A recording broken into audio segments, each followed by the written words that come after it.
அனைவருக்கும் இனிய காலை வணக்கங்கள். இந்த ஒரு மகத்தான நிகழ்வுக்கு என்னை அழைத்த ஏஎல்பி குடும்பத்திற்கும் ஐயா பொதுவுடைமூர்த்தி அவர்களுக்கும், அந்த பொதுவுடைமூர்த்தி என்னும் பதக்கத்தை தாங்கி நிற்கும் நவரத்ன மாலையான ஆசிரியர் அவர்களுக்கும் என்னுடைய முதற்கண் வணக்கங்களை தெரிவித்துக் கொள்கிறேன். இங்கு கூடியிருக்கும் பலர் தொழில்முறை ஜோதிடர்களாக இருக்கலாம், அல்லது ஜோதிடம் கற்கும் மாணவர்களாக இருக்கலாம், அல்லது ஜோதிடத்தை நாடும் விரும்பிகளாக இருக்கலாம். எப்படி இருந்தாலும் இயற்கை நம்மை ஒன்று சேர்த்திருக்கிறது ஓரணியில், ஜோதிடம் என்னும் பாதையில். இந்த நன்னாள் ஒரு பொன்னாள் என்று சொல்லலாம். இது ஒரு நிறைந்த பௌர்ணமி நாள் மட்டுமல்லாமல் உழைக்கும் வர்க்கத்திற்கான மேதினம். இந்த மேதினம் உணர்த்துவது உழைப்பால் உயரலாம் என்பதுதான். ஆனால் நம்மக்கிட்ட இருக்க பெரிய டவுட் எல்லாருமே உழைக்கிறதுக்கு ரெடியாக இருக்கும். ஆனால் எங்கே உழைக்கிறது, எப்படி உழைக்கிறது, அதுதான் பெரிய பிரச்சனை. தெளிவற்ற நிலை தான் இன்றைக்கி நம்ம நிறைய பேர் ஜோதிடத்தை நாடுகிறோம். வாழ்க்கையில் தெளிவு கிடையாது. ஏன் பிறந்தோம், எதுக்கு வாழறோம், எப்படி இறக்குறோன்ற தெளிவு இல்லை. இதை புரிய வைப்பது தான் ஆன்மீகம். அந்த ஆன்மீகத்தின் ஒரு பகுதி தான் ஜோதிடம். நிறைய பேர் ஆன்மீகம்னா காவி கட்டிக்கிட்டு ருத்ராட்ச கொட்டையை போட்டுக்கிட்டு நம்ம இதுக்கு போகணும், இமயமலையில் போய் உக்காந்தாதான் ஆன்மீகம். அப்படி இல்லை. வாழ்வின் அனுபவத்தை புரிந்து கொண்டவர்களிடம் நாம் கற்கும் ஒவ்வொரு விஷயமும் ஆன்மீகம்தான். வாழ்க்கை என்பது 2 கேள்விக்குறிகளை ஃபிக்ஸ் பண்ணிக்கணும், 2 கொஸ்டின் மார்க். நம்மால் பதில் சொல்லக்கூடிய அடிப்படை ஆதாரங்களோடு பேசக்கூடிய விஷயங்கள் அறிவியல் எனப்படும். அது 2 கேள்விக்குறிகளுக்கு உள்ளே அடங்குபவை. அந்த 2 கேள்விக்குறிகளுக்கு அப்பால் இருப்பது அனைத்தும் ஆன்மீகம். எங்கே தொடங்குகிறது வாழ்க்கை, அது முதல் கேள்விக்குறி. பிறப்பு. எங்கே நிறைவடைகிறது வாழ்க்கை, அது கடைசி கேள்விக்குறி, அது மரணம். எங்கிருந்து வருகிறோம் தெரியாது, மரணத்திற்கு பிறகு எங்கே போகிறோம் புரியாது. அதன் பிறகு இருப்பது தான் ஆன்மீகம். அது இயக்குபவன் தான் இறைவன். இது எல்லாருக்கும் தெரியும். இப்போ கலியுகம்னு சொல்கிறோம். கலியுகத்தில் இப்படி தான் கஷ்டங்கள் வரும்ன்றோம். ஒரு விஷயத்தை நம்ம புரிஞ்சுக்கிறது இல்லை. நிறைய பேர் ஜோதிடர்கிட்ட போகும்போது எதோட போகிறாங்க அப்படின்னா பிரச்சனைகளோட போகிறாங்க. மனிதர்களுக்கு இப்போ நிறைய கூடுறது நகை கடைக்கு அடுத்தது அதிகமாக கூட்டம் சேர்ற இடம் ஒன்று கோயில், இன்னொன்று ஆஸ்பத்திரி. ஏன்னா அத்தனை நோய்கள், அத்தனை பிரச்சனைகள். ஒரு நாள் லீவ் கிடைச்சா முன்னெல்லாம் சினிமாவுக்கு போகலாமா, சர்க்கஸ்க்கு போகலாமா, இல்லை வேறு ஏதாவது என்டர்டெயின்மெண்ட் பீச்சுக்கு போகலாமா. இப்போ எந்த கோயிலில் போனால் என்ன பரிகாரம். புழலுக்கு பக்கத்தில் ஒரு கோயில் இருக்குது. டீசலை போட்டுக்கிட்டு ஒரு வண்டி எடுத்துகிட்டு அங்கே போனால் நம்மளோட பிரச்சனை தீருமா, இல்லை ஒரு மலை மேலே போய் ஒரு பெருமாளை வழிபட்டால் நம்மளுடைய பிரச்சனைகள் தீருமா அப்படின்னு குறுக்கு வழியில் எப்படி நம்மளுடைய பிரச்சனைகளை தீர்த்துக்கலாம் தான் தேடிட்டு பலரும் போயிட்டுருக்காங்க. நோயாளிகள் ஒரு பக்கம் மருத்துவமனைக்கு போயிட்டுருக்காங்க. இது ரெண்டுமே இப்போ ஒரு சர்வீஸ்ன்றது மாதிரி ஒரு பிஸ்னஸாக போயிட்டுருக்கு. முன்னெல்லாம் பார்த்தீங்கன்னா ஹெல்த்துக்கு ஜெனிவாவில் WHO ஒன்று இருக்குது, இன்னும் இருக்குது, வேர்ல்டு ஹெல்த் ஆர்கனைசேஷன், உலக சுகாதார மையம். ஆனால் இன்றைக்கி ஒரு பெரிய நிறுவனம் இருக்குது. அதெல்லாம் தாண்டிய ஒரு விஷயம், மனிதர்களோட எளிதில் கலக்கக்கூடிய ஒரு விஷயம், WHO அப்படின்னு பேர். அது என்னென்னா யூடியூப் ஹெல்த் ஆர்கனைசேஷன். எந்த பிரச்சனையாக இருந்தாலும் இதில் உங்களுக்கு அடிப்படை கல்வி தகுதியோ அனுபவமோ எதுவுமே இருக்க வேண்டாம். ஒரு ஃப்ரண்ட் கேமரா இருந்தால் போதும். You can become a doctor, you can become an engineer, you can become an astrologer, you can talk anything, what nonsense you want you can talk. There is no control for that. Sensor கிடையாது, இஷ்டத்துக்கும் பேசலாம். ஒரு பிரச்சனைக்கு நீங்கள் தீர்வு காணணும்னு நீங்கள் கூகுளில் போட்டிங்கன்னா ஒரு 1000 வீடியோஸ் வரும். அந்த 1000ல் கிட்டத்தட்ட ஒரு 500க்கு மேலே ஜோதிடமாக இருக்கும். அந்த ஜோதிட கிளைகளை பார்க்கும்போதே எந்த ஜோதிடத்தை நம்ம நாடி போகிறது, நாடி ஜோதிடமா, நாடாத ஜோதிடமா, எந்த பద్ధதி, கேபியா, ஏபியா, விபியான்னு ஏகப்பட்ட இனிஷியல்ஸோட ஏகப்பட்ட ஜோதிட முறைகள். அப்போ எங்கே போனால் எத்தை தின்னால் பித்தம் தெளியும்னு சொல்லுவாங்க. அந்த மாதிரி மக்களுக்கு இருக்க ஒரே பிரச்சனை நம்ம பிரச்சனை சால்வ் ஆகும். மக்களே, ஒரு விஷயத்தை நம்ம புரிஞ்சுக்கணும். வயது, அனுபவம் நமக்கு சொல்லிக் கொடுக்குற விஷயம் என்னென்னா, பல விஷயங்களை கடந்து வந்திருப்போம். வாழ்க்கையில் பல பிரச்சனைகளை கடந்து வந்திருப்போம். என்ன நம்ம புரிஞ்சுக்கணும், யாராவது ஒருத்தராவது பிறந்ததுலேருந்து இறக்குற வரைக்கும் சந்தோஷமாக இருந்தவங்களும் கிடையாது, துக்கத்தோடு இருந்தவங்களும் கிடையாதுன்னு சொல்லுவாங்க. இந்த நம்ம வாழ்கிற பூமிக்கு பூலோகம்னு ஒரு பேர் இருக்குது. அது மட்டும் இல்லாமல் அதுக்கு கர்மலோகம்னு ஒரு பேரும் இருக்குது. கர்மலோகம்னா என்ன அப்படின்னா, நம்ம ஒரு QR கோடோட பிறக்கிறோம்.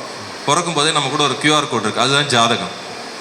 அந்த 12 கட்டங்கள், அதில் 9 கிரகங்கள், அதுதான் அந்த குட்டி குட்டியாக QR கோடில் நீங்கள் பார்க்குறது. ஏற்கனவே ஃபிக்ஸ்டு, அதை நீங்கள் ஸ்கேன் பண்ணால் போதும் உங்கள் லைஃப் என்னன்னு தெரிஞ்சிடும்.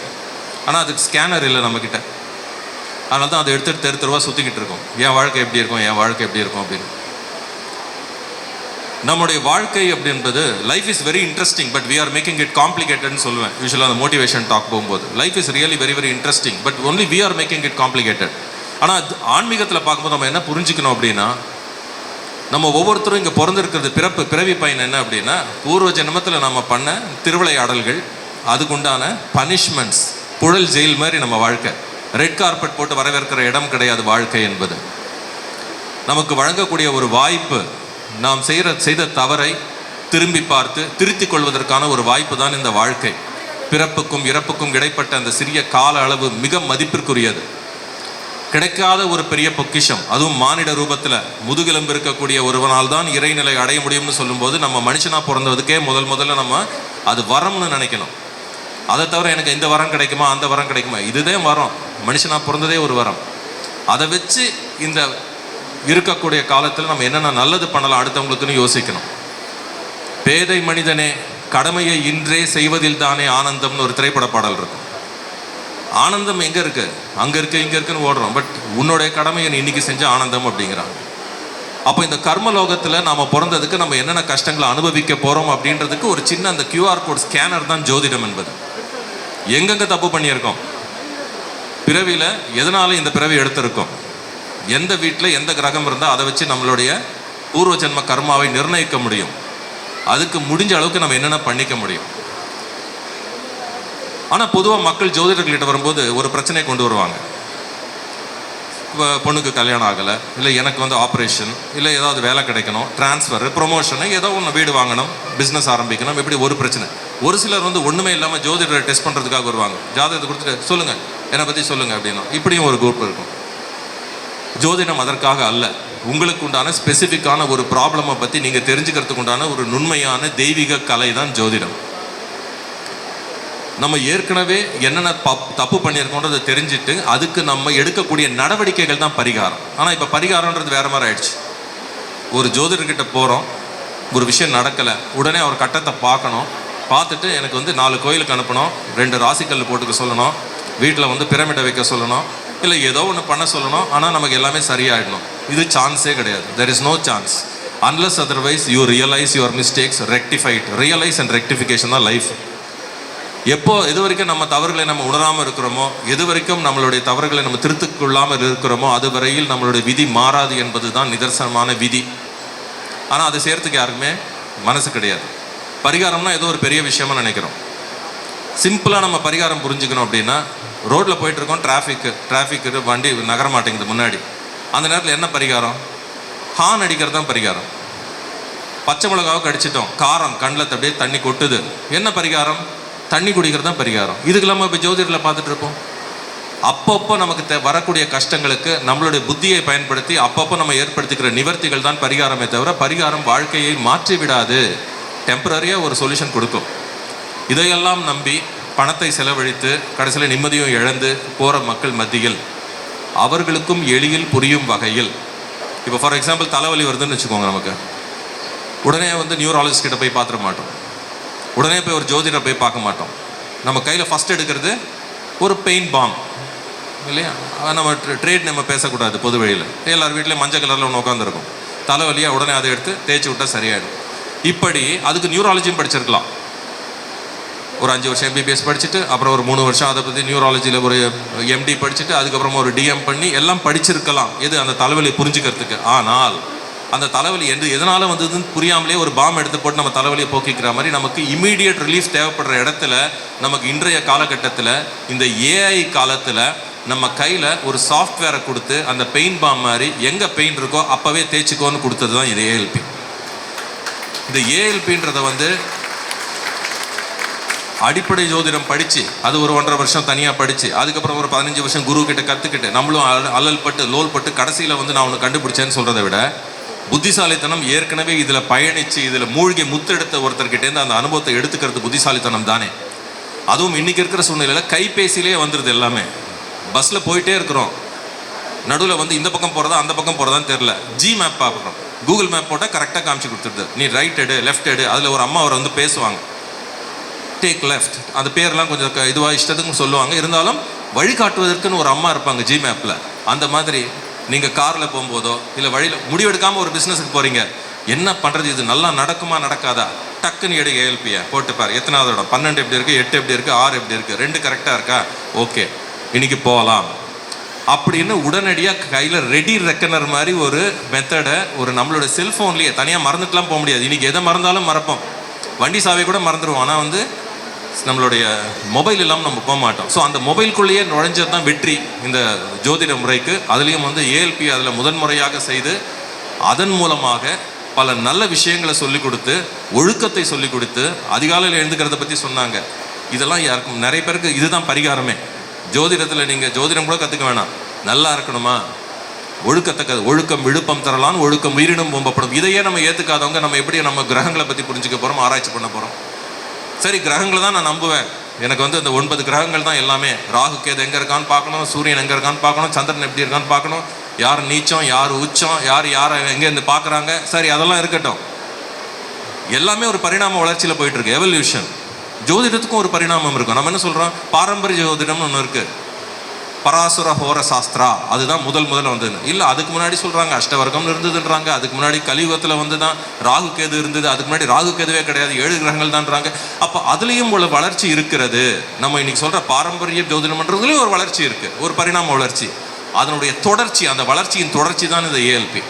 இது ஏஎல்பியோட முடியுமா? இல்லை. ஏஎல்பியிலே நான் வரும்போது அடிப்படைன்னாங்க, அதுக்கப்புறம் அட்வான்ஸ்னாங்க, A1ன்னாங்க, A2ன்னாங்க, A3, இப்போ போயிட்டே இருக்குது. அது எங்கே போகும்? வளர்ந்து கொண்டே தான் இருக்கும். ஒவ்வொரு நாளைக்கும் ஒவ்வொரு வளர்ச்சி. துல்லியத்தின் மிக அருகாமையில் போய் கொண்டிருக்கிறது இந்த ஏஎல்பி. அடுத்த 10 நிமிஷம்னு சொன்னாங்க நான் கற்றுக்கும் போது, இப்போ பார்த்தா அடுத்த 10 நொடிகளுக்கு கூட சொல்லுவாங்கன்னு நினைக்கிறேன். அந்த அளவுக்கு அதை புரிந்து கொண்டு அதுக்கு உள்ளே போய் உட்கிரகித்து அதை பிறருக்கும் சொல்லி உணர்தலும் உணர்த்துதலும் என்பதை நிரூபித்திருக்கும் பொதுவுடைமூர்த்தி ஐயாவிற்கு நாம் எல்லோருமே கடமைப்பட்டிருக்கிறோம். இன்னைக்கு யாருமே சட்டம் தேடிட்டு ஒரு அஸ்ட்ராலஜரை போகிறதில்ல, எடுத்த உடனே எடுத்துடுறாங்க. அதுவும் முக்கியமாக ஏஎல்பி கற்றுக்கிறவங்க, அந்த ஏஎல்பி ஆப் இருக்கிறவங்க யாருமே வந்து பயப்படுவது கிடையாது. என் வாழ்க்கை இதுதான், என் கியூஆர் கோடு இதுதான், அதுக்கு ஸ்கேனர் இருக்குது, போட்டு பார்த்தேன்னா இவ்வளோதான். அதுவும் ஒரு அட்சய பாவம்லாம் பார்க்கும்போது இப்போ தான் நடக்க போகுதுன்ற அளவுக்கு நம்ம தெரிஞ்சுக்கிற அளவுக்கு இருக்குது. அப்படின்னும் போது இதை யோசித்து இதில் பல ஆண்டுகளை செலவழித்து பல ஆராய்ச்சிகளை மேற்கொண்டு நமக்கு ஒரு அற்புதமான ஒரு விஷயத்தை கொடுத்துருக்கிற இந்த முறைக்கும் அதை உருவாக்கிய நமது பொதுவுடைமூர்த்தி ஐயாவிற்கும் அவருடைய குழுவை சேர்ந்த அனைவருக்கும் மிகுந்த கரவொலியுடன் நாம் பாராட்டி தெரிவிக்க வேண்டும்.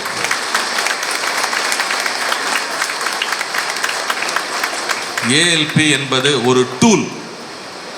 அந்த டூல் மட்டும் இருந்தாலே நீங்கள் வெளியில் வந்துட முடியாது. அந்த டூலை பயன்படுத்தக்குண்டான அடிப்படையான நாலெட்ஜும் அதை வளர்த்துக்கிறதுக்கு நீங்கள் ஒரு அடிப்படை கல்வியும் பயின்றால்தான் இதை வந்து நீங்கள் சரியாக புரிஞ்சிக்க முடியும். அதனால் இதுவரைக்கும் யார் யார் ஏஎல்பி கற்றுக்கலையோ அவங்க இனிமே உடனடியாக அடுத்த அடிப்படை வகுப்பு எப்போ தொடங்குதுன்றதை பார்த்து நீங்கள் ஜாயின் பண்ணிட்டீங்கன்னா அந்த நாள் தான் உங்கள் வாழ்க்கைக்கே பரிகாரமாக இருக்கும். ஸோ அந்த நாள் முதலே உங்களுடைய வாழ்க்கையில் மாற்றங்கள் தெரிய ஆரம்பிக்கும், மிகப்பெரிய ஏற்றத்தையும் உங்கள் வாழ்க்கையில் நீங்கள் பார்க்க முடியும். அப்படிப்பட்ட ஒரு வரப்பிரசாதத்தை கொடுத்த இந்த ஏஎல்பிக்கும் அதை நமக்கு வழங்கிய கலைவாணிக்கும் நன்றிகளையும் வாழ்த்துக்களையும் தெரிவித்துக் கொள்கிறோம். அதே சமயத்தில் இங்கே காலையில் வந்து ஒரு அருமையான பாட்டை பாடி ஒரு வைப்ரேஷனை கொடுத்த மேடம்க்கு ரொம்ப ரொம்ப நன்றி. இங்கு வருகை தந்திருக்கும் அத்தனை பேருக்கும், இங்கு வந்து உங்கள் முன் இந்த நல்ல நாளில் பேசுவதற்கு வாய்ப்பளித்த ஏஎல்பி குழுவினருக்கும் என்னுடைய மனமார்ந்த நன்றிகளை தெரிவித்துக் கொள்கிறேன். நன்றி, வணக்கம்.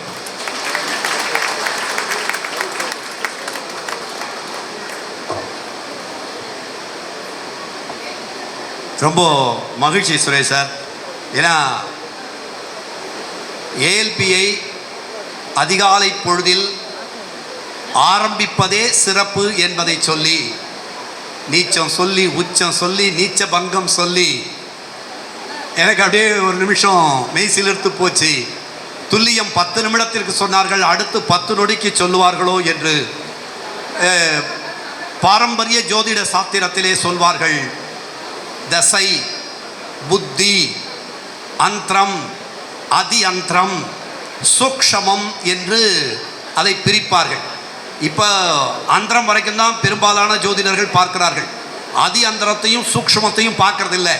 ஆனால் ஏஎல்பி ஜோதிடம் அதையும் கணித்து மிக துல்லியமான முறையில் அடுத்த 10 நொடிக்கு சொல்ல இருக்கும் என்று நான் நினைக்கிறேன். அதுதான் அவர் சொன்னார்.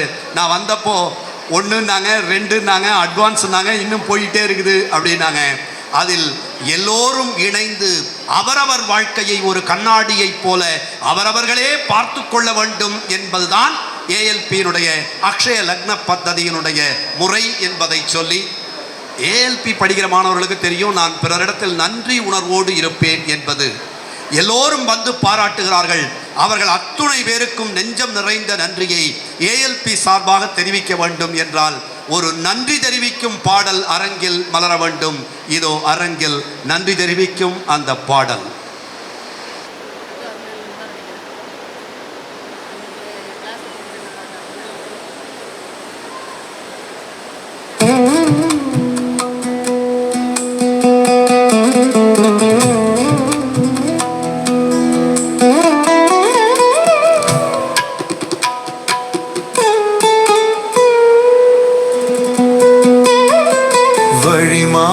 தடுமாறி சென்ற என்னை வழிகாட்டி கரை சேர்க்கும் அட்சய லக்ன பத்ததிக்கு நன்றி நன்றி.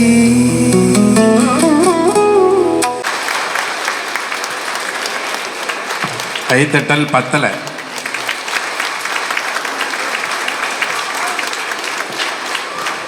மானிட்டர்லாம் ஏற்றிக்கோ, ஃபுல் வால்யூம் வச்சுக்கோ. கைத்தட்டல் நல்ல கையில் ஏதோ பிரச்சனை இருக்குன்னு அர்த்தம். அப்போ 3ஆம் பாவகம் சரியில்லைன்னு அர்த்தம். இப்போ தட்டுங்க பார்க்கலாம். யாருடைய முகத்திலுமே புன்னகை தெரிய மாட்டேங்குது. கொஞ்சம் புன்னகையை காட்டுங்க பார்க்கலாம் எல்லாரும். கை தட்டும் போது 2 கையும் 5 விரலும் ஒன்றா சேர்ந்து இருக்கணும்மா. ஆனால் நீங்கள் சைட்லலாம் தட்டுறீங்க. ஹார்ட்டுக்கு நேராக வச்சு கை தட்டுங்க பார்க்கலாம் ஒரு தடவை. இங்கே நிறைய பேர் தட்டவே இல்லையே மேடையில். Very good. வணக்கம் சுரேஷ். வணக்கம். இல்லை, சுரேஷியை பார்த்த உடனே எனக்கு முதல்ல ஞாபகம் வர்றது, அவர் தெரிஞ்சோ தெரியாமலோ தொலைக்காட்சியில் உட்காந்து 10ஆம் இடத்துக்கு வருது, 9ஆம் இடத்துக்கு வருது, 8ஆம் இடத்துக்கு வருது சினிமாவை சொன்னார். ஆனால் இன்றைக்கி அது ஜாதகத்துக்கு ரொம்ப கரெக்டாக பொருத்தமாக இருக்குது. ஜோசியத்துக்கு அவர் எங்கேயோ டச் பண்ணியிருக்குது ஒவ்வொரு கட்டமும். என் அன்புக்குரிய ஏஎல்பி குடும்ப நண்பர்கள் அனைவருக்கும் உங்களுடைய கைத்தட்டல் மூலமாகவே நான் உங்களுக்கு நன்றி சொல்ல கடமைப்பட்டிருக்கிறேன்.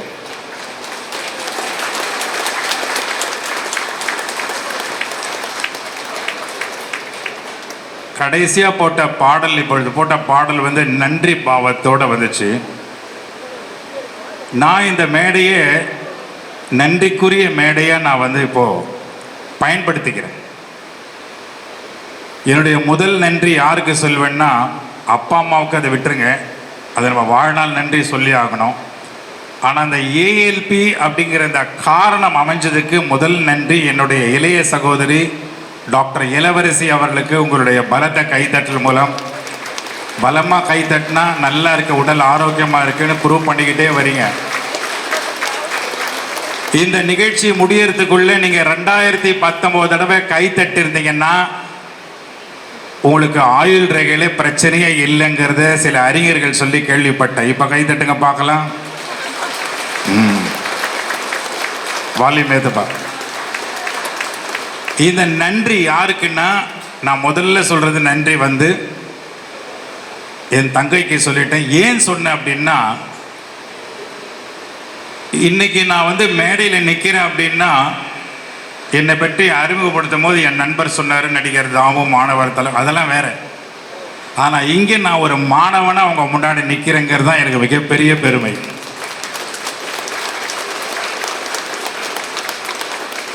அறுபத்தோரு வயதுக்குள்ள அடியெடுத்து வைக்கும்போது என்னை மீண்டும் மாணவனாக்கிய பெருமை, மீண்டும் எனக்கு ஒரு குரு கிடைத்த பெருமை, அந்த ஒட்டுமொத்த பெருமையும் திரையுலகத்திற்கு எனக்கு கிடைத்த மகா குரு யாருன்னா இயக்குனர் சிகரம் கே. பாலச்சந்தர் ஐயா அவர்கள். கைத்தட்டதுக்கு ரொம்ப நன்றி. கல்வி உலகத்துக்கு குருவாக கிடைத்தவர் என்னுடைய மகாகுரு டாக்டர் ஏபிஜே அப்துல் கலாம் ஐயா அவர்கள்.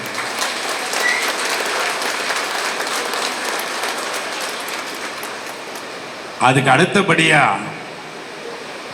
ஒட்டுமொத்த வாழ்க்கையும் கட்டம் கட்டியாச்சுரா தம்பி, கட்ட பஞ்சாயத்து நடக்குதுரா தம்பி,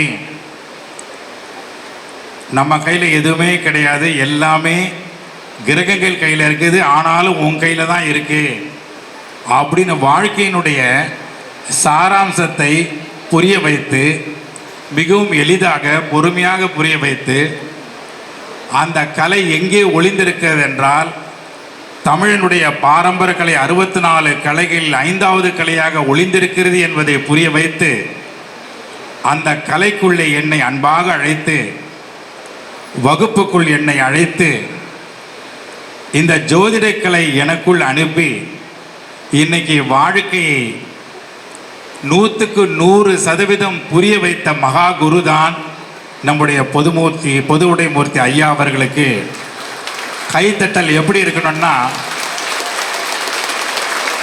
இந்த மாதிரி பொதுவான கைத்தட்டலாக இருக்கக்கூடாது. உண்மையிலே நாம் நன்றி உள்ளவர்களாக இருந்தால் எல்லோரும் எழுந்து நின்று கையை உயர்த்தி அவருக்கு தட்டி அவருக்கு அதை சமர்ப்பிப்போம். இந்த கைத்தட்டல் ஒளி அவர் காதுகளில் விழுந்து, அவருடைய 3ஆம் பாவத்தில் விழுந்து அவரை ரெட்டிப்பு மகிழ்ச்சி கொடுக்கணும். 11வது கட்டத்துக்கு எடுத்துட்டு போகணும். ரெட்டிப்பு மகிழ்ச்சி கொடுக்கணும், லாபம், பேரானந்தத்தை கொடுக்கணும். அவருக்கு அமரும்படி அன்போடு கேட்டுக்கொள்கின்றேன். சந்தோஷப்படுத்தணும். தான் உணர்ந்ததை மற்றவர்களுக்கு உணர்த்த வேண்டும் என்ற உயர்ந்த ஞானத்தை தந்திருக்கிறார். அதனால ஒரே வரியில முடிக்கணும்னா, இன்னைக்கு இந்த ஜோதிட கலையில் நான் ஒரு எல்கேஜி தான். ஆனா ஜாலியா இருக்குங்க. உண்மையிலேயே சொல்றேன், எதை பார்த்தாலும் கட்டமா தெரியுது. ஏன் கேட்குறீங்க? இதை பாருங்க, ஜன்னலை பார்த்தா மேஷம் அங்கே இருக்கு, இந்த மூலையில் போனால் அந்த பக்கம் மீனம் இருக்கு, இந்த பக்கம் வந்தால் மிதுனம் இருக்கு. எதை பார்த்தாலும் கட்டமா தெரியுது. இந்த கேமராவை பார்த்தாலும் ஒரு கட்டம் தான் தெரியுது முன்னாடி, வியூ பாயிண்டரை பார்த்தா. அவ்வளவே நம்ம நீல்கருவில ஐயா பெட்ஷீட்லையும் கட்டமா இருக்கு. அதான் ஆச்சரியம். புரிஞ்சிருந்தா கை தட்டி இருப்பீங்க எல்லாரும். நான் பேசுறேன் பாருங்க, எனக்கு பின்னாடியும் கட்டம் தான். இந்த பால்கனியில் உட்காந்துருக்காங்க பாருங்க முன்னாடி, அதுவும் கட்டம் தான். அப்பதான் தெரியுது லைஃப்ல கட்டம் கட்டி அடிக்கிறானுங்கப்பா அப்படின்னு. கேட்டதெல்லாம் உண்மை. புரிஞ்சிருந்தா என்ன பண்ணிருப்பீங்க? நேரம் கட்ட பஞ்சாயத்து இது இல்லை, அங்க ஒண்ணு நடக்குது, கட்ட பஞ்சாயத்து. என் அருமைக்குரிய ஏஎல்பி குடும்ப நண்பர்களே, நீங்கள் பாக்கியசாலிகள், பாக்கியம் பெற்றவர்கள். இல்லைன்னா இந்த குடும்பத்துக்குள்ள வர முடியாது. உங்களை பத்தி தான் சொல்ற போது எப்படி கை தட்டணும்? அடுத்தவனுக்கு கை தட்டியே ஓஞ்சது போதும், உங்களுக்கு தட்டுங்க.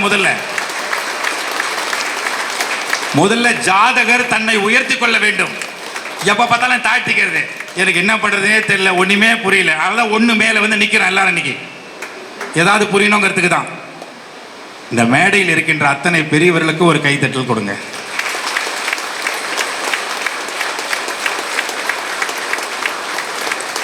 ஏன்னா நான் ரொம்ப சாதாரணமாக நினச்சிட்டேன். பின்னாடி இருக்கிறவங்க அவ்வளோ பேர் முதல்ல சந்திக்கும் போது ஏதோ என்னோட ரசிகைகள் மாதிரி தான் ஃபோட்டோலாம் எடுத்துக்கிட்டாங்க. நான் 35 லட்சம் மாணவர்கள், 3 லட்சம் ஆசிரியர்களை சந்திக்கும் போது எனக்குள்ள ஒரு ஆசிரியர் குணம் இருக்கு. ஆனா இந்த மாதிரி ஒரு அற்புதமான ஆசிரியர்களை, ஜோதிட கலையை கற்றுக் கொடுக்கிற ஆசிரியர்களை பார்த்து ஆச்சரியப்படுகிறேன். தட்டலாமே நல்லா. நிறைய பேர் புதுசா வந்திருப்பீங்க, கணவன்மார்கள் வந்திருப்பீங்க. உங்க மனைவி ஜோதிடரா இருப்பாங்க ஏஎல்பி ஃபேமிலியில, புருஷன் ஏஎல்பி ஃபேமிலியில மெம்பரா இருப்பீங்க. ஆனா மனைவிக்கு தெரியாது உங்க அற்புதம், உங்க ஞானம். அதனால இந்த ஆசிரியர்களை எழுந்து நின்று அவர்கள் முகத்தை காட்டும்படி நான் பணிவோடு கேட்டுக்கொள்கிறேன். எல்லோரும் எழுந்து நில்லுங்களேன் தயவுசெய்து, அவங்களாம் பார்க்கட்டுமே எவ்வளோ அழகாக உங்களை உருவாக்கியிருக்காரு பொதுவுடைமூர்த்தி ஐயா அவர்கள். எழுந்து நின்று அத்தனை ஆசிரியர்களும் உங்கள் முகத்தை காட்டுங்க பார்க்கலாம். கேமராவில் ஜூம் பண்ணி காட்டுங்க, எங்களை எல்லாம் காட்டுங்க. சினிமா நடிகர்களை அவங்கள காட்டுங்க, வாழ்க்கையை மாத்துறாங்க. நன்றி. இப்போ வாழ்க்கை மாறுமா? இந்த பராபவமே மாற்றத்திற்கான ஆண்டு. வாழ்க்கை மாறிடுமா? அப்போ எனக்கு பிரச்சனையா இருக்கு, ப்ராப்ளமா இருக்கு, எனக்கு சாதகமாகவே இல்லையே, பாதகமாக இருக்கேன், மாறுமா? மாறணும்னு தான் எல்லாருக்கும் ஆசை. அது எப்படி மாறும்? எங்கெங்கேயும் போனோம், மாறல. கடைசியாக போய் தான் பார்ப்போமே, ஒரு ஜாதகரை போய் பார்ப்போமே அப்படின்னு போனால் அவர் ஒரு சில விஷயங்கள் எல்லாம் சொல்லுவாங்க. எப்பவுமே ஜாதகத்தில் சொல்லி பரிகாரம் எல்லாமே இருக்கும், பர்ஃபெக்டாக சொல்கிறாங்க. ஆனால் இங்கே மட்டும்தான் பாதகம் ஏன் வருதுன்னு தெரிஞ்சுக்கலாம், நமக்கு சாதகம் மாற்றலான்னு வந்தா. அதெல்லாம் ஒரு பக்கம் இருக்கட்டும் தம்பி, நீங்கள் முதல்ல வகுப்புக்கு வாங்க, உள்ளே வந்து உங்களை நீங்களே பாருங்கன்னு சொன்ன அந்த பக்குவம் இருக்கு பாருங்க, உண்மையிலேயே அதுக்கு ஒரு கைத்தட்டல் கொடுங்க, நன்றி சொல்லுங்க. அப்பவே அவர் உணர வச்சுட்டார், அவர் உணர்ந்தது. அதனால் நான் என்ன சொல்கிறேன்னா, தயவு செய்து இந்த ஏஎல்பி ஃபேமிலி இருக்கிறவங்க திருப்பி திருப்பி உங்கள் கட்டத்தை நீங்கள் பார்த்துக்க வேணான்னு சொல்ல. ஆனால் நீங்கள் உங்கள் வீட்டில் இருக்கிற அத்தனை மாணவர்களையும், உங்கள் வீட்டில் இருக்கிற அத்தனை பெரியவர்களையும் உறவினர்களையும் ஒன்றாக ஒரு நாள் சத்சங்கம் போன்று வீட்டுக்கு வரவழைத்து, காரணத்தை சொல்லாதீங்க, வரவழைத்து அவர்களை எல்லோரையும் ஒரு நாள் ஏஎல்பி வகுப்பில் உட்கார வைக்கும்படி பணிவோடு கேட்டுக்கொள்கிறேன். பிடிச்சிருந்தா இந்நேரம் என்ன பண்ணியிருப்பீங்க நான் சொல்றது? எஸ், எவ்வளவு விழிப்புணர்வுங்க. காரணங்கள் இல்லாமல் காரியங்கள் கிடையாது, காரியங்கள் இல்லாமல் காரணங்கள் கிடையாது. இன்னைக்கு ஒரு தொண்டைக்கு ஒரு கட்டம் வச்சிருக்காங்க. என் தொண்டை நல்லா இருக்கு, நாளைக்கு ப்ரோக்ராம் பண்ண முடியல, தொண்டை அடைச்சிருச்சு அப்படின்னு ப்ரோக்ராம் போக முடியலையே அப்படின்னு வருத்தப்பட்டா, நீ ஏன் வருத்தப்பட்டங்கிறது காரணம் இருக்கு. எல்லாத்துக்கும் காரணத்தோடு இருக்கு. அப்போ இதுக்கு எப்படி வருத்தப்படுறது? வருத்தப்பட வேண்டிய அவசியமே இல்லாத போச்சு. அப்போ நம்ம ஒவ்வொரு நிமிஷமும் ஒவ்வொரு கட்டத்திலையும் வருத்தது எனர்ஜி விரயமாகாம, பணம் விரயமாகாம, அங்கேயே இருந்து அந்த இடத்துல இருந்து இதை எப்படிடா பிரச்சனையை சவாலா மாத்தி ஜெயிக்கிறதுன்னு கத்து கொடுத்தது பாருங்க. அந்த ஏஎல்பிக்கு எப்படிமா கைத்தட்ட போறீங்க எல்லாரும்? கட்டுங்கம்மா நல்லா. What a beautiful art. அதுதான் 5வது கலையில வச்சான் தமிழன். என்னுடைய சங்கல்பம், காலையில ஹோமத்தில் நான் உட்கார்ந்து சங்கல்பம் எடுக்கும்போது ஒரே ஒரு சங்கல்பம் தான், இறைவா நீ இருக்கிறாய், அதை நான் உணர்ந்தவன், உன்னோடு தினமும் பழகுபவன், நீ என் நண்பன் இறைவா, நீ பரம மித்திரன் எனக்கு. நான் கேட்பது ஒன்னே ஒண்ணுதான், இந்த ஏஎல்பி ஒரு பல்கலைக்கழகமாக்கு, மக்களை போய் சேரட்டும் உலகம் பூரா. அது நடக்கும். எப்படி நடக்கும்? எனக்கு தான் 6, 8, 10, 12 இல்லையே, எல்லாத்தையும் அழிச்சிட்டேன். அது என் கண்ணிலேயே படமாட்டேங்குது. அப்படியா? படுமா படாதா? சத்தமா சொல்லு. எஸ்கேப் ஆகுமா? 6, 8, 10 போயிடு அப்படின்னா போயிடுமா? போவாதுன்னா கை தட்டுங்க, போயிடும்னா கை தட்டாதீங்க. போவாது. அப்ப போகாதுன்னா நம்ம எப்படி இருக்கணும்? அங்கேயே இருக்கணுமா எஸ்கேப் ஆகணுமா? அங்கேயே இருக்கணுமா எஸ்கேப் ஆகணுமாமா? அங்கேயே இருந்து இதுக்கு என்னடா பண்றது, இதில் சூட்சுமம் என்னடா, நம்ம குரு என்ன சொல்லி கொடுத்தாருன்னு பார்த்தா, என்ன அழகாக அதை வந்து சேஞ்ச் பண்ணக்கூடிய ஒரு ஃபார்முலா கொடுத்துருக்காரு. அந்த ஃபார்முலாவை நாம் எடுத்து சொன்னால் புரியாது. அதுக்கு இத்தனை ஆசிரியர்கள் ஒரு வாரமும் ஒரு நாளும் தனித்தனியாக வந்து என்ன அழகாக கற்றுக் கொடுக்குறாங்க. கைத்தட்டுங்க மறுபடியும். Beautiful teachers. ஆசிரியர் கலை என்பது சொல்லி கொடுத்து வர்றதில்லம்மா, அது ஒரு பெரிய நோபல் ப்ரொஃபஷன் ஆசிரியர் கலை. அதனால தான் a teacher teaches not for income. A teacher teaches not for income. A teacher teaches for outcome னு சொல்றாரு. அவுட்கமே மாணவன் தானே. அதே சமயத்தில் a teacher teaches not from the book.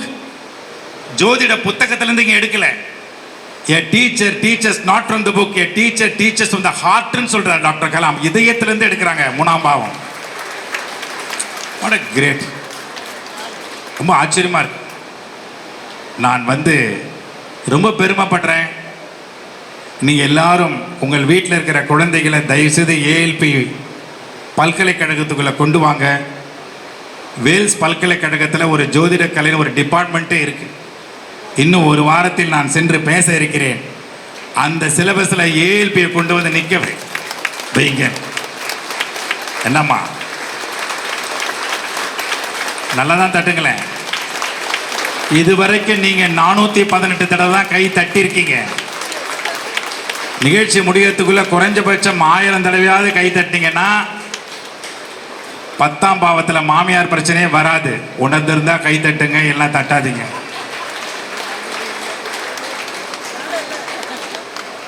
ரொம்ப பெருமையாக இருக்கு. காலையில் கூட என் மனைவி கிட்ட இந்த மாதிரி நான் ஹோமத்துக்கு போகிறேன்னு சொல்லிட்டு போனேன். நல்லபடியாக தான் வழி அனுப்புவான் தான் பார்த்தேன். போங்க போங்க. வந்தேன், உட்கார்ந்தேன். பின்னாடி அந்த சேரில் தான் உட்கார்ந்தேன். குருநாதர் வந்தார். என்ன மேஜிக் நடந்ததோ தெரியல. திடீர்னு பார்த்தோன்னா ஹோமத்துக்கு முன்னாடி இன்னமும் ஹோமத்துக்கு சிறப்பு விருந்தினராக வந்த மாதிரி உட்கார வச்சிருச்சு. அது எந்த கட்டத்தில் இருக்குன்னு எனக்கு தெரியாது. ஆனால் முன்னாடி உட்கார்ந்த அந்த ஹோமத்துக்கு அதிபதி மாதிரி உட்கார்ந்தேன். எவ்வளோ பெரிய பாக்கியம் இல்லை. எப்படி அந்த பாக்கியம் கிடச்சதுன்னு பார்த்தா, காலையில் எங்கள் அப்பா கிட்ட ஆசீர்வாதம் வாங்கிட்டு அவர் கையால் ஒரு 100 ரூபாயை வாங்கிட்டு தான் வந்தேன். அப்போ தான் புரியுது, அப்பாவுடைய அருள் பேருள் இருந்தால் அது உண்மையிலேயே பாக்கியத்தை அருளி கொடுக்கிறது என்பது இன்னைக்கு காலையில் கண்டுபிடிச்சாங்க. காலையில் கண்டுபிடிச்சேன். அப்ப உறவு முறைகள் நம்முடைய ஜாதகத்தில் ஜோதிடத்தில் உறவு முறைகளுக்கு எவ்வளவு இம்பார்ட்டன்ஸ், எவ்வளவு முக்கியத்துவம் கொடுத்துருக்காங்க. சின்ன சின்ன விஷயத்தெல்லாம் சண்டை போட்டுக்கிறோம். ஆனா ஒண்ணுங்க, என்னுடைய மனைவி மாதிரி 7ஆம் கட்டம் யாருக்குமே அமையாது.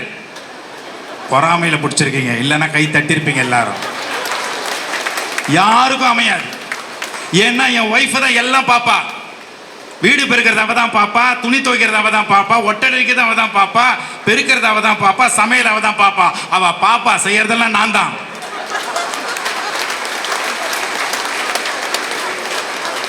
நல்ல பாப்பா 7ஆம் கட்டத்தில் உட்காந்து விதவிதமா. அப்பதான் வெறும் பார்க்குறாலே நம்ம இவ்வளோ வேலை செய்கிறோம் பார்த்தா, நான் உட்காந்துருக்கிற வீடு வேற வீடு. ஒரே வீடு தான், தப்பா நினைக்காதீங்க. என் அருமைக்குரிய பெற்றோர்களே, விரயம் எப்படி வேணா வரும். அதனால தான் இப்போ நான் ஒரு முடிவு பண்ணிட்டேன். நம்ம கையில் எதுவும் இல்லைன்னு நினைக்கக்கூடாது. நம்ம வாழ்க்கை நம்ம கையில் தான் இருக்கு, தெரிஞ்சு போச்சு. அதனால வாழ்க்கையில் 2 சவுண்டு தான். ஏஎல்பிக்குள்ள வந்து 2 சவுண்டை கண்டுபிடிக்கிறேன். நான் மிமிக்கிரியில் ஏகப்பட்ட சவுண்டு பண்ணுவேன், அது வேற. ஒரு ஹெலிகாப்டர் பண்ணுறேன்னா அது எங்கே வருது, தொண்டையிலேருந்து வருதுன்னு தெரியும். இப்போ நான் உங்களை கேட்குறேன் பாருங்க, தொண்டை எந்த பாவத்தில் எந்த கட்டத்தில் வருதுமா? தொண்டை சொல்லுங்க பார்க்கலாம். யார் 3ன்னது? இஎன்டியா? கை தட்டுங்க. உங்களுக்கு சந்தேகமாக இருக்கக்கூடாது. இயர், நோஸ், த்ரோட் அதுவே 3 தான்மா. நல்லா கை தட்டுங்கம்மா எல்லாம். இந்த மாதிரி மெடிக்கல் மேட்டர் யாராவது சொல்ல முடியுமா? அது ஜாதகம் சொல்ல வைக்கிது பாருங்க, எவ்வளோ அழகா. நேற்று ஒரு டாக்டர் பேசுறாரு, அவருக்கு ஜோதிட கலை தெரிஞ்ச டாக்டர். அவர் சொல்றாரு, எனக்கு ஈஸியா இருக்குது இப்போ இந்த பேஷண்ட்டுக்கு ஆபரேஷன் எந்த டைமுக்கு பண்ணலாம், எப்போ தொடலாங்கிறது எனக்கு ஈஸியா இருக்குதுன்னு சொல்றாருன்னா, அப்போ எவ்வளோ அழகா கண்டுபிடிச்சு கொடுத்துட்டு போயிருக்காங்க அந்த முதியோர்கள்லாம். கை தட்டலாமே, தப்பு இல்லையே. சும்மா இதெல்லாம் மூட நம்பிக்கைகள் அப்படிலாம் சொல்லிலாம் யாரும் தள்ளி போட்டுற முடியாது, கடந்து போயிட முடியாது. மூடப்பட்ட நம்பிக்கைகள் வேணா சொல்லலாம், ஆனால் உள்ள ஒரு அறிவியலை கண்டுபிடிச்சோம், விஞ்ஞானம் இருக்கு உள்ள. ஸோ அதனால 2 சவுண்டை கண்டுபிடிச்சேன். ஹெலிகாப்டர் ஈஸியாக பண்ணிடலாம், அது நீங்களே பண்ணலாம். அது ஒரு காரி துப்புற சவுண்டில் தான் எடுக்கும். அதுக்கு பேர் அஸ்கி ஃப்ரீக்வன்சின்னு பேர். 3 குரல் தான். ஒரு பல குரலில் பேசுகிறோன்னா 3 குரல் தான். ஆராய்ச்சி. 1 பொய்யான பெண் குரல், ஷார்ப் நோட்டுன்னு சொல்லுவோம். ஹலோ, நல்லா இருக்கீங்களா? அவ்வளோதான். கை தட்டினதுக்கு ரொம்ப நன்றி. இன்னொன்று பொய்யான ஆண் குரல், பேஸ். ஹலோ, நம்ம நல்லா இருக்கியா? அது. 3வது ஹஸ்கி, ரகசியம் பேசுவல்ல. என்னாச்சு, கட்டம் பார்த்துட்டியா? பார்த்தேன். எப்படி இருக்கு? மோசமா இருக்கு. அப்படியா? சரி பண்ணிடலாம். எப்படி? 1 வருஷம், 1 மாசம், 10 நாள் பொறுத்துக்கோ. அது வரைக்கும் என்ன பண்றது? கம்முன்னு சொல்றது யாரு? மனைவி. புருஷன் கம்முன்னு இருந்துட்டா வரையா, பாதம் மாறும்போது வரும். என்ன பாதம்? ஓ என் பாதத்தில் அடிபட்டது உனக்கு தெரிஞ்சு போச்சா ஏற்கனவே? அந்த பாதம் இல்லையா, இது நட்சத்திர பாதம். ஓ அது வேற இருக்கா, புரியல அவருக்கு. இவருக்கு எப்படிதான் புரிய வைக்கிறதுன்னு. ஏன் கஷ்டப்படுறீங்க? போடுங்க கொண்டு வந்து ஏஎல்பி கிளாஸ்ல, அவ்வளோதான் முடிஞ்சு போச்சு பரிகாரம். புரிஞ்சிருந்தா கைத்தட்டல் வேற மாதிரி இருக்கும். அப்போ ஒரு ஹெலிகாப்டர் பண்றோம்னா ஹஸ்கி ஃப்ரீக்வன்சி சவுண்டு, இது ரகசியம். இதுல ஃப்ரீக்வன்சி அதிர வச்சேன்னா அதுக்கு பேர் ஸ்பிட்டிங் நோட்டு. காரி துப்புற சவுண்டு, துப்பக்கூடாது. இந்த சவுண்டை என்னுடைய எபிக்ளாட்டிஸ் குரல் வலை மூடியில வச்சு கிளாக் வைஸா ரொட்டேட் பண்ணா அது எப்படி கலையா மாறுதுன்னு பாருங்க. ஆச்சரியப்படுவீங்க, ஆச்சரியப்பட்டு ரசிப்பீங்க. பாருங்க அந்த கலையை பாருங்க, எப்படி எவ்வளவு அழகா அந்த கலை மாறுது பாருங்க.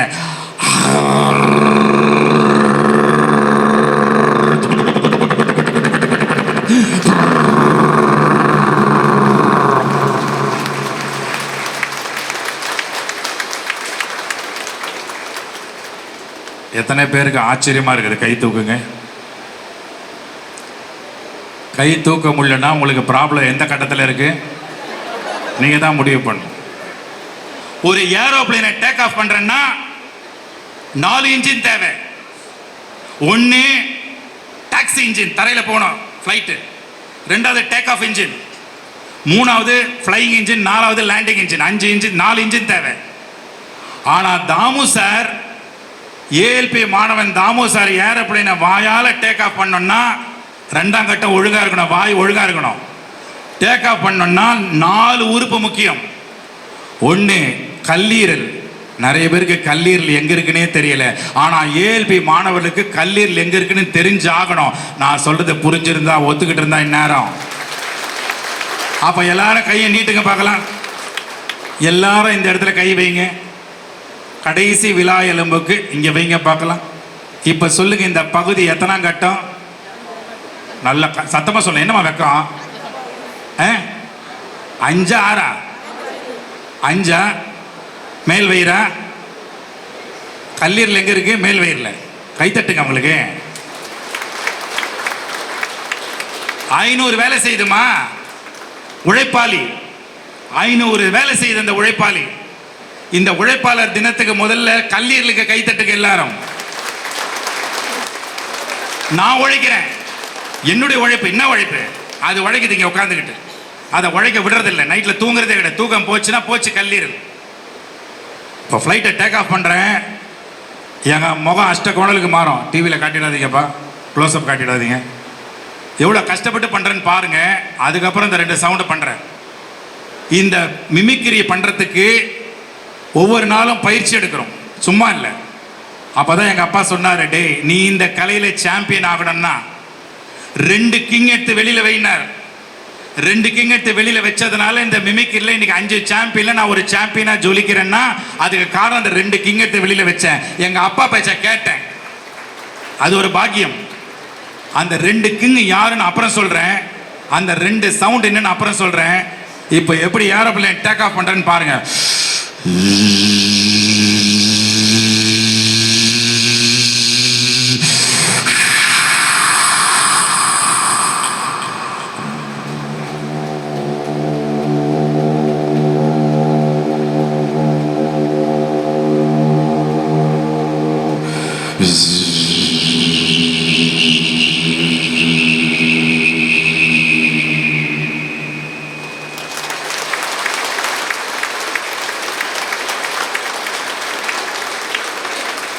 எத்தனை பேருக்கு ஆச்சரியமா இருக்குது? கை தூக்குங்க.